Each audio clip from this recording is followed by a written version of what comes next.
La Chine est le quatrième arrêt du premier déplacement en Europe et en Asie de Miguel Díaz-Canel depuis qu'il est devenu président en avril. Le président Xi Jinping l'a accueilli et lui a exprimé sa satisfaction qu'il visite la Chine alors qu'il a pris ses fonctions il y a peu. Cela montre l'importance que donne Cuba aux relations entre la Havane et Beijing.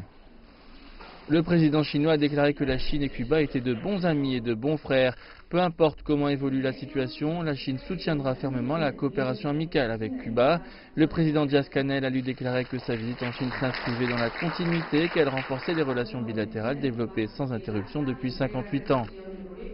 Les deux dirigeants ont assisté à la signature d'une série d'accords sur le commerce, l'énergie et l'agriculture. La Chine apprécie la volonté de Cuba de participer à l'initiative Ceinture et Route. Les deux côtés ont signé un mémorandum de compréhension sur la coopération dans le cadre de l'initiative Ceinture et Route. La Chine apprécie que Cuba utilise l'Expo internationale de l'importation de Chine comme une plateforme pour soutenir le commerce bilatéral.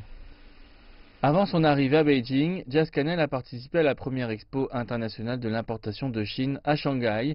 Les experts disent qu'à l'instar de ses prédécesseurs, Díaz-Canel maintiendra la relation bien établie entre la Chine et Cuba et qu'il cherchera davantage d'opportunités économiques et en particulier l'investissement chinois. L'agriculture, l'infrastructure et le tourisme sont des objectifs potentiels d'investissement. L'Expo de Shanghai offrira des opportunités aux compagnies cubaines pour renforcer leurs exportations de rhum, de cigares et de fruits sur le marché chinois. Les visiteurs chinois à l'Expo ont montré de l'intérêt dans la longue histoire de cigares cubains de haute qualité. La Chine est devenue le deuxième plus grand partenaire commercial de Cuba et Cuba est le plus grand partenaire de la Chine dans les Caraïbes. Le volume commercial bilatéral a atteint 1,78 milliard de dollars en 2017. La visite du président cubain devrait s'être terminée hier.